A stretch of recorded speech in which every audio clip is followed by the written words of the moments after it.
Hey everyone, this is Mike Wolf and welcome to the podcast. Today's guest is Daniel Kurzrock, the Chief Grained Officer from ReGrained.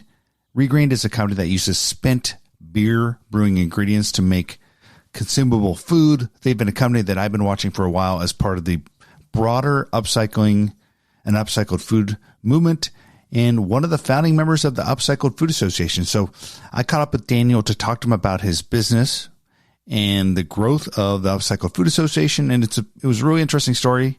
It's an area that I've been becoming more and more interested in. We just had our food waste innovation insight summit with Refed, and upcycling was a big part of the conversation. And so I was glad to catch up with Daniel and hear a little bit about what he's been building. And I hope you learn as much as I did. It was a great conversation. So as always, you can find more podcasts at The Spoon. Just go to thespoon.tech or just look for them in Apple Podcasts or wherever you listen to your podcast. So that's it for now. Let's get to my conversation with Daniel.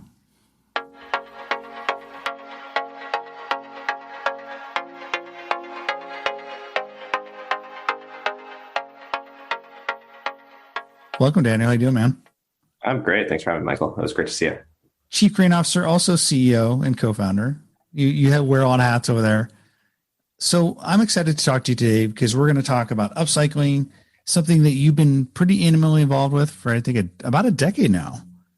And I want to talk about kind of where it is and where it's going. But I also want to hear a little bit about how you got started. So I think the original idea behind ReGrained was you were basically taking spent beer ingredients, barley hops, and making protein bars. Is that right? Or did I get that wrong? Well, close. Actually, the first thing we ever made was bread. Okay, bread. So I was an underage home brewer as an undergrad. Started making my own beer because you can buy the ingredients to do it, and use about a pound for every 6-pack. And every time we made a batch, that's was the equivalent of like 20, 30 pounds of oatmeal. Is kind of what it looked like. It's barley, but it's like kind of saturate. It's soggy, basically like oatmeal. And started putting it into bread to sell to friends to brew for free. Didn't have the upcycling language, at the time. That came later. And then same problem with bread. Next day, not fresh bread anymore, right? Ate a lot of bars as an avid, outdoors person, and started making bars with it. As we were really thinking through what we're, actually doing today around ingredients. So bread was that first product. I'm gonna, instead of like throwing this in the compost bin, which most responsible people would have done thinking they're being responsible, you actually went one step further and used it for food consumption, made those into calories that people consume. Where'd you get the idea to actually bake bread with like spent grains?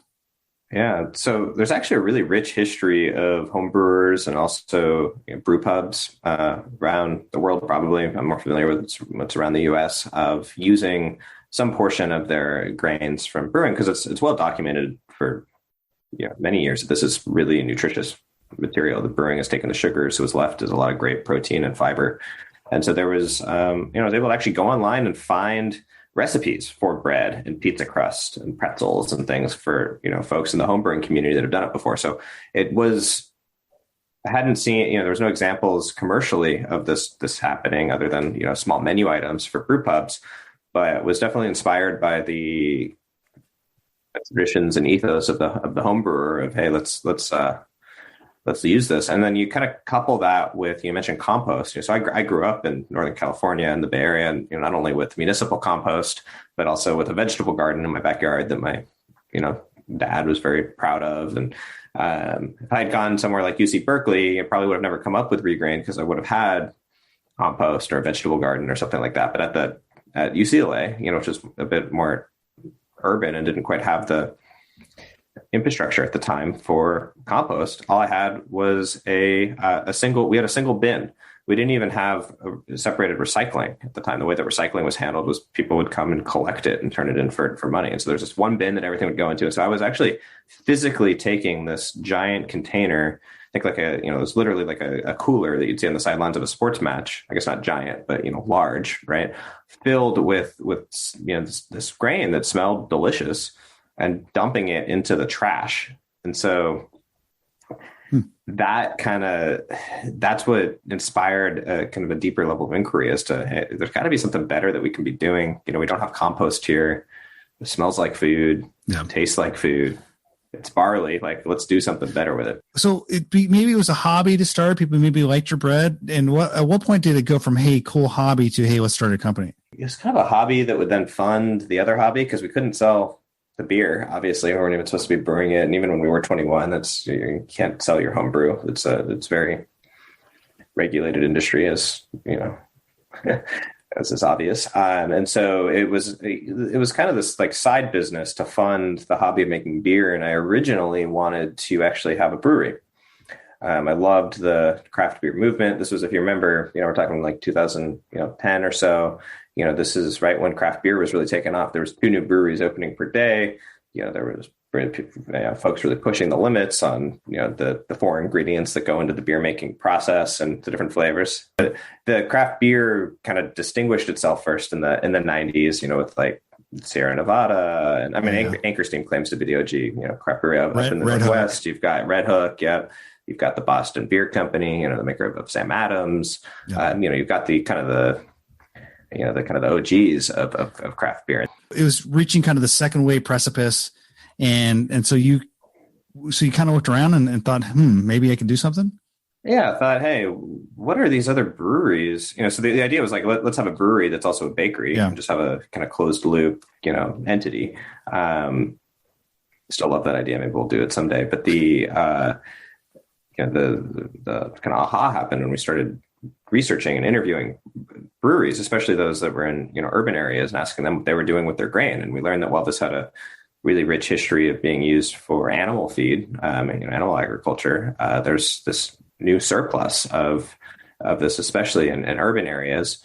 And it felt like a really big opportunity to do something better. I'd like to be very clear that like beer makers aren't, they're not wasteful. You just can't make beer without also producing the byproduct, kind of like how you can't make cheese without producing whey. So what did we do as a food system? We figured out a way to, it's always hard not to make a pun with that, to put whey to best use. So now you got a huge whey protein industry, and you've got whey producers where cheese is the byproduct, right? So with the idea that was kind of forming at the time was, hey, can we create more of a platform business where if we can crack the code on how to actually create human food ingredients out of this that can be used to make all kinds of things, we could create a new paradigm really for the brewing community to put the stuff to the highest possible use of feeding people. And then in the kind of finished product side, you're seeing the natural products industry gain, more and more momentum here. It's, today it's obviously ubiquitous, and it's, you got these companies that are looking to make products that are, better for you, better for the planet. And so here's this kind of secret powerhouse ingredient hiding in plain sight. And it felt like an opportunity to try and connect the dots in a new way. So you did a survey, you saw that there's this huge surplus of spent grains that not all these big microbrewers were making bread or using them. They were disposing of them at some point. And so you thought maybe this is a business. So did you go about writing a business plan at that point? Did the business pivot and then you said, hey, let's do this maybe? And then maybe even go look for funding?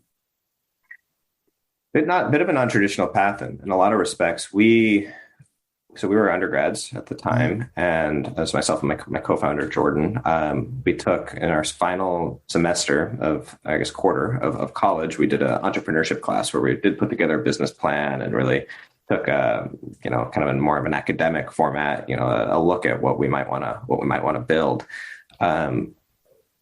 But we pursued it for many years as what I would describe as recreational entrepreneurship. So we didn't raise money. We bootstrapped it. We had a lot of confidence that this was a really great idea, and we wanted to better understand a few things. One of them being like, this seems like such an obvious gold mine here. Why has this not been done before? And so wanted to give ourselves some more time to figure out what the pieces are with that. And, one of the big things that we uncovered was that processing this material is particularly challenging. And that eventually led to the development of our own technology, which we patented. And so now we kind of have like the your full stack. Right?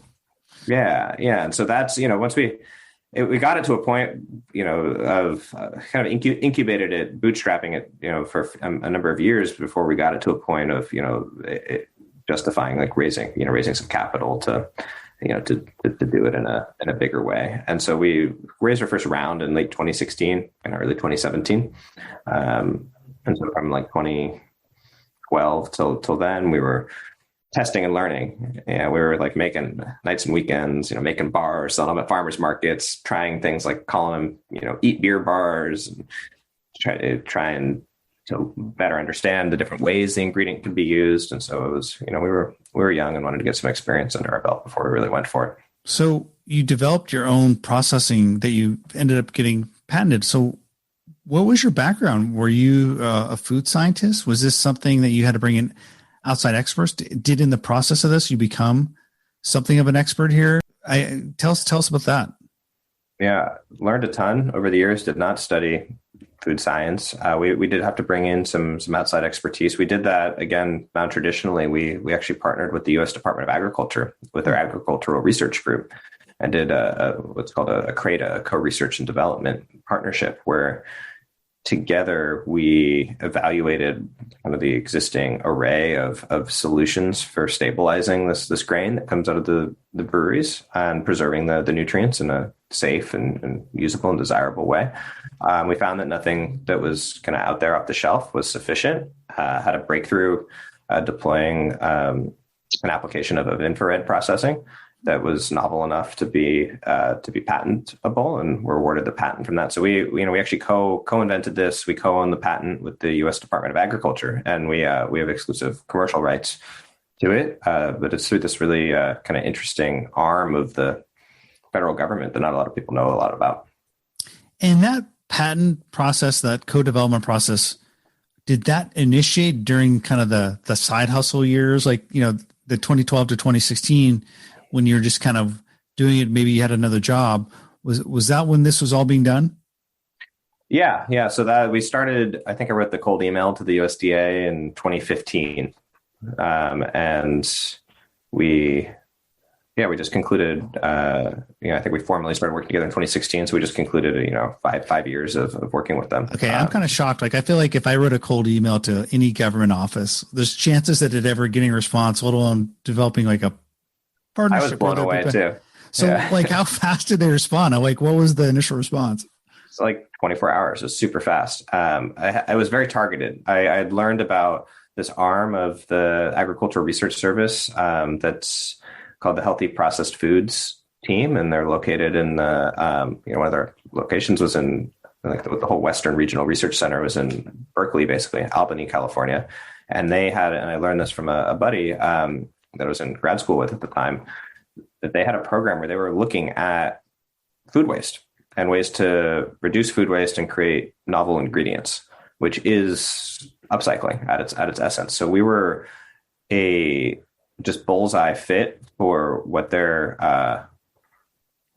trying to accomplish with this program, with one of their specific kind of directives, around creating novel ingredients out of plant-based waste. And was the pitch, hey, we've developed a process, or we kind of feel like we have an idea about a process. We'd like to maybe see if you would want to kind of bring us down the home stretch. How far along were you when you reached out to them? Yeah, I should pull up the email. I'm curious to see how I worded it back then, but it was something to the effect of, hey, we've got this great idea. We know it's a great idea because of, all this research that we've done on the actual supply chain and the applications of it. We have a bottleneck with how much we can process. This seems to be a very difficult material to process. A lot of the literature cites that there's technological hurdles to actually doing this, in an economical and just generally viable way. Is that something you can help us with? And the original goal was to have them help us identify something that we could then buy. It was only later on through that research process that we discovered that we actually had an opportunity to invent something new. Well, that's exciting. So you guys do this, you go through you apply for a patent, and when was the patent awarded? It was awarded in either 2018 or 2019, a few years ago now. So it was filed in 2017 or so. So they get a fast track too. So it's pretty fast turnaround from. And so at the time though, where was the ReGrained business, right? I remember, like you said, you had these kind of protein bars you were using or developing.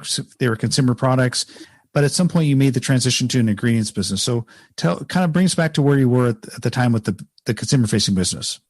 Yeah, so when we came to the USDA, we had already developed the vision for a B2B business model, but this was kind of the missing piece to actually being able to surface it is, okay, if we want to sell this ingredient and help kind of create this new category of kind of super grain products that are, better for people, better for planet, we got to be able to actually process, enough of this material. And so we commercially were only selling, our consumer packaged goods because we could actually process enough. Kind of think of it like on the bench, by hand, basically, in a very manual manner to iterate and try different things. And what we were really doing was trying to understand, will people buy products that are marketed in this way? What kind of language, did people respond to? That's how we, landed on upcycling, which we'll probably get into in a little bit. So we were at the stage where we actually had products out there. We had some small, some distribution for them on the kind of finished goods side. And we had our sights set on this B2B model, but knew that we were missing a key kind of piece of the infrastructure. We didn't have the shovel and pick to actually, make it happen. And so that was kind of the scope of the partnership, was to see if we could solve for that. And then that enabled us to, build out the real kind of B2B value proposition. So you had ReGrained bars, right? Was that the finished product that you're talking about? And yeah, at the time it was the bars. Yeah. Are those still around, or did you end up life that business as you focus on the ingredients? Yeah, we do not currently sell the bars anymore. We have some other groups. What ended up happening, our strategy kind of evolved with this. So with the bars, we actually made them not because it was the best use of the ingredient, but because it was something we could do in small volumes and actually in an agile way bring those to market. And the price point's pretty low, and people are not super brand loyal to bars, or at least they weren't at the time. And so we could get a lot of data and insight from that. Now what we've realized is, we learned this from the bars because we've got some projects now with other bar companies, and we've released some snacks since, and that's led to projects with snacks. It's this strategy of just agitating basically different categories by showing a proof of concept with our own finished goods. And so the bars may or may not come back in their original form through one of these partnerships. But what we did successfully with them is show that application is one that works. And now we've done it with snacks. We've got some other things up our sleeve that we're doing. We've really been able to discover a huge range of ways that this ingredient is much more versatile than we thought it would be. An example that I would have never guessed in 2015 even was that this could be used for ice cream. We've got an ice cream on the menu right now in Northern California through Buy Right, and some other ones coming soon. We've got R&D on sauces, replacing modified starches. We have a B2B website, upcycledfoods.com, where it lists some concept products where people can kind of see this. And so it started as hey, let's put this in a bar and see if people will buy it. As we figure out the B2B side, we've realized, hey, this can actually be a real tool for building the market and the awareness of upcycled ingredients more generally, and of our ingredients specifically, and kind of building that demand. So you said early on, the concept, or at least the phrasing, resonated with the consumers using the term upcycling on the bar side. And so how would you define upcycling? Because I think there's some confusion. Do you make a lot of sense, right? Your company, Renewal Mill, but does Imperfect Produce fit in that category, right? So it's really kind of how would you define upcycled food? Yeah, so there's actually a formal definition for upcycled foods now, which can be found verbatim on upcycledfood.org, which is the Upcycled Food Association's website. I think I have it here. Is it upcycled foods use ingredients that otherwise would not have gone to human consumption, or are procured and produced by verifiable supply chains and have a positive impact on the environment? Is that your official definition? That is the official definition. And what's key there is would have otherwise not gone to human consumption. So we're talking about supply chains that without the upcycler, they would have gone to a food loss or food waste, destination, which is, includes animal feed, anaerobic digestion, composting, land application, landfill. There's this whole hierarchy of use.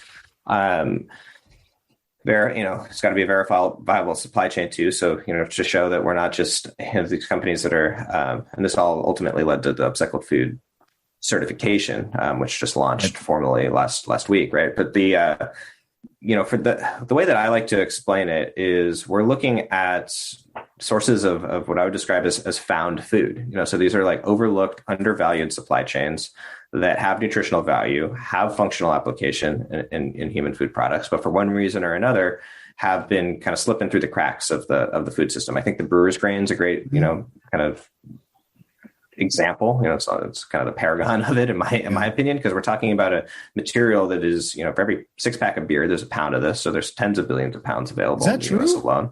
That's amazing. Because I was wondering what the output, like how much grain is. It sounds like there's plenty if there's a pound per 6-pack. And it's over 90% of the water footprint of beer is in the agricultural supply chain for the barley. This is there's massive amounts of this, and the beer making is basically a process of desugaring these grains, and so what's left is all the protein and fiber.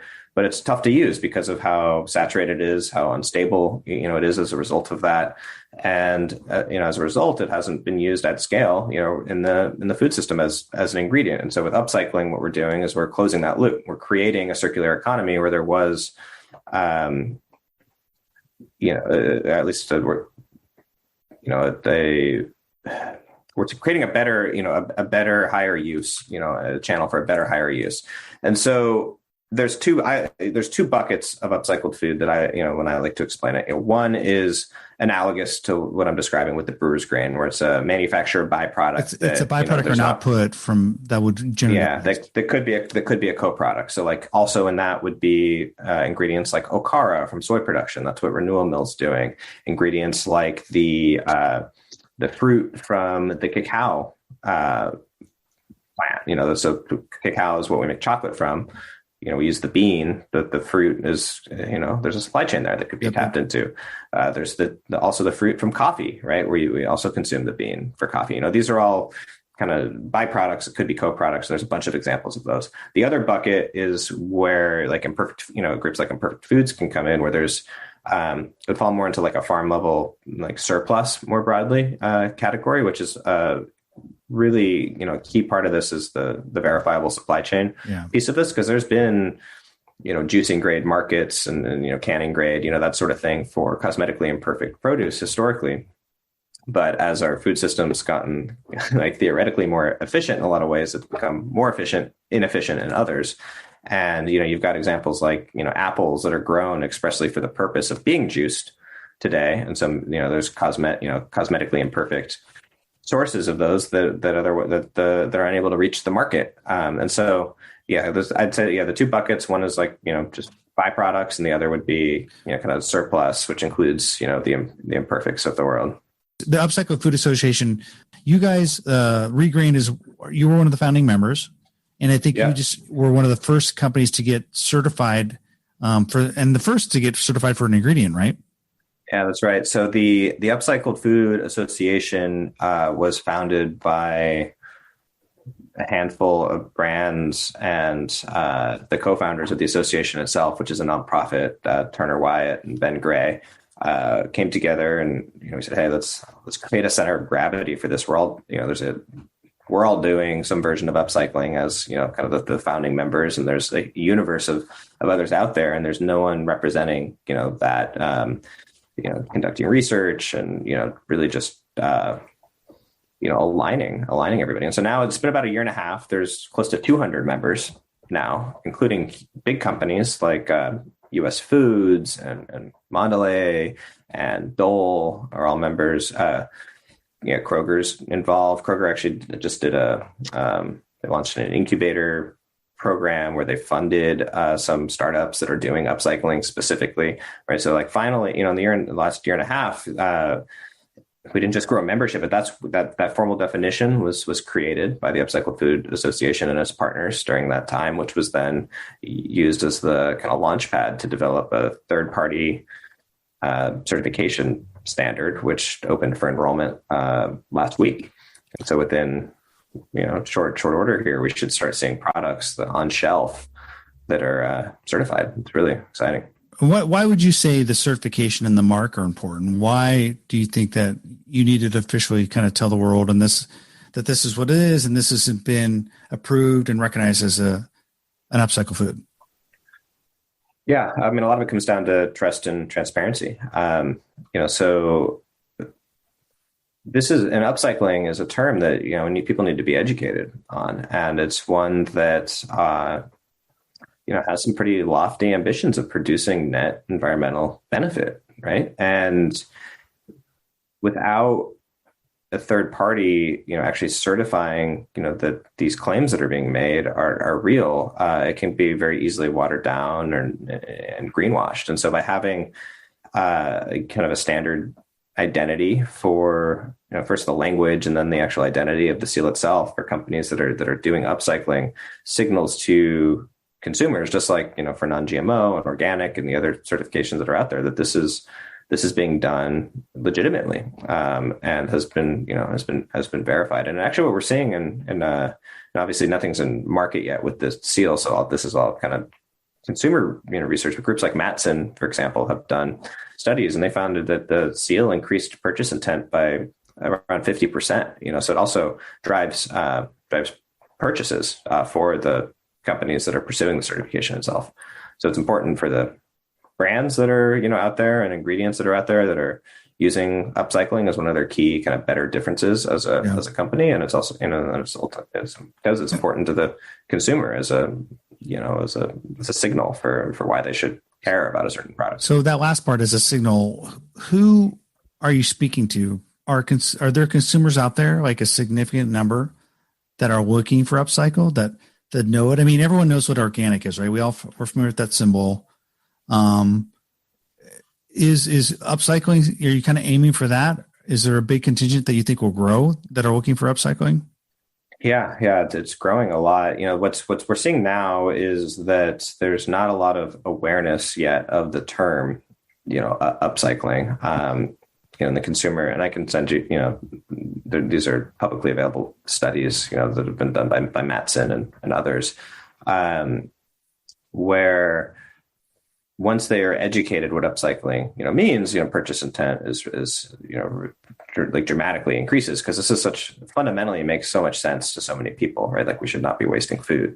What's the motivation for someone to buy an upcycle food? If a consumer learns what it means and then you say purchase intent goes up, what's driving that? They feel like are they feeling like they're doing something good? Is this, are they trying to signal themselves that they're good corporate citizens? Why are they driving that? Yeah. I mean, I think it's the kind of altruistic, values of, the consumer, where they want to align their values with their purchases. Personally, I believe people will buy upcycled products because they look like a great tasting product. They are a great tasting product, and they actually meet the, nutrition and lifestyle desires of that particular individual.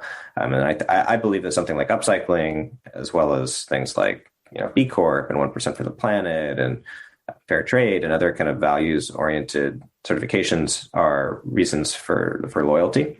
But we are seeing that, the things like one of the other stats that came out of this research was that it was over 90% of consumers want to do their part to reduce food waste. And I think it was close to 60% of them were actually making that connection between upcycling and that. Of course, there's then the marketing challenge as the brand of okay, do I put food waste messaging on a package? We don't do that at ReGrained. Generally don't encourage you to do that, because you don't want to yuck the yum, right, of the consumer. But that's where this new term upcycling, which is really a kind of old common sense idea with a rebrand and some clear environmental outcomes attached to it. That's where that can really come in to signal that this is something that isn't just an indulgence, but is something that they can feel good about for other reasons. So you mentioned earlier that you were one of the first companies to get certified under the new certification, and that was for ingredients. You're the first company to get certified as ingredients. So it sounds like the transition towards the B2B business is complete, in the sense that that's going to be your main focus. Talk about that transition. Yeah, for sure. And so with the certification, for those listening, there's two certifications. There's the ingredient certification and the product certification. So we pursued the ingredient certification because what we're really here to do is offer an innovation platform for other companies to develop certifiably, upcycled products, among other goals that they might have. And so we are, at the phase of our business where we have commercial scale, suitable to supply some of the biggest food companies in the world. And we're also working with emerging brands and mid-market companies on bringing this ingredient to market in virtually every aisle of the grocery store. So, we did the math, and the reason for this, if you kind of go back to that original thought of, okay, 1 pound per six pack, wow, that's a lot, right? Tens of billions of pounds of this material. If as a brand, we were to produce, a product that would sell $100 million a year of sales, let's say it's our chips, that we're selling right now, the puffs, or, it doesn't really matter, a bar, whatever. That would only use one, maybe two breweries output, a tiny fraction of the overall opportunity here. And so by working with other food companies, providing them, as an ingredient partner, as a development partner, working with them to create products that are powered by ReGrained, if you will, there's just a much bigger opportunity to mitigate this waste and kind of create as much value as possible. And so we are all in on these partnerships now. We've got what we call the Upcycled Food Lab, where we'll actually, depending on who they are, who the partner is and what they need, we'll work with them from everything from concept to product development to commercialization. Or in some cases, folks just want to buy the ingredient from us, and that's fine too. What we want to do is make the right thing of upcycling, the easy thing, in every way possible. Where do you get your grains, right? So did you develop strategic relationships with big breweries? Are you basically coordinating with like certain ones to pick up? I'm just kind of curious. And is it a supply that essentially is largely free, or like, are they charging you for this? I'm kind of curious how the supply side works. Yeah, great question. So we do have a strategic relationship with Molson Coors Brewing Company. They've invested in us. We've got a lot in the works with them. We, at our pilot plant here in Berkeley, we're working with craft breweries that are in the area, like Fort Point Brewing Company, where they're producing packaged beer. So cans, they do cans, but breweries that are producing consistent products that are in distribution, that's the most suitable input for us. And it is a strategic, relationship, mutually with them. We're not, just to give you an idea of just sheer scale, there's still, even a small brewery in a single day is generating tons of this material. Our plant has capacity to do about 20,000 pounds a day. So we can make a little dent, in this, which, that translates to, 10 million plus of output, per year, in a poundage basis. And so, are we talking flour? What is the main output that you're selling? Yeah. So we, generally what we're selling is a powder, flour, so a milled product, dried in a milled product. And these breweries, most of their reactions when we reach out to them with what we're doing is they say, finally someone's doing something about this, right? Like, this opportunity has been hiding in plain sight. We believe there's opportunity to create financial benefit to the breweries, to share in the upside as we develop a market for this byproduct. Today, it's more of a symbiotic relationship where they're happy to have it go to a good place, just like they have historically mostly given it to agricultural use. So we come in with a new alternative. It tells a great story, and longer term, as we build the market for this, it's something that we have breweries. Several of them are fairly far along now, and looking at like deploying our technology at their brewery, in different parts of the world, right? So there's this kind of multi-level system that we're building here. I know that every beer is not the same, right? A microbrewed beer may have a very different ingredient profile than something that is mass brewed for like a can of Coors. So do you have to make adjustments for like getting a ton of grains from a big brewery like Coors versus getting it from like your local microbrewery? How do you adapt for that? Yeah, so that's precisely why we're sourcing beer that is packaged and in retail distribution, because they're making the same beers in the same way, every single time. We care a lot more about a brewery. I have to separate myself as a consumer. Like what we really care about as a brewery is that they're good. Sorry, as a business, is that the brewery is good at making beer consistently. And so while I love personally going to microbreweries that have different beers every week and trying, the different experiments, that's not the best supply chain for what we're doing with ReGrained. And so what we do is we create consistency based on the relationships of who we're sourcing with and what beers we're able to take with them, and we're able to control a consistent output by virtue of those consistent inputs. So where do you see this business going? Do you see maybe other types of upcycled inputs that ReGrained would be using in the future? Like what are some of your ideas for the future? Yeah, I mean, there's certainly still a lot of value, with the brewery grains, but we have discovered through R&D that our process actually works really well for other saturated kind of solids. If you think about it, like that, kind of a weird way to describe food inputs, but we're talking about things like pressings from juice, kind of residual solids from like plant-based dairy, like oat milk, for example.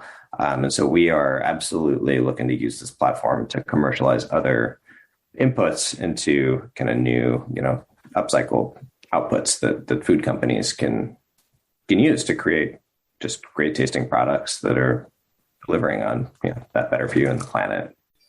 Well, it sounds like you guys are getting better all the time. So I appreciate, Daniel, you spending time with me, telling me a little bit about the ReGrained story and the evolution of upcycling and the Upcycled Food Association. So I've learned a lot. I appreciate it, man.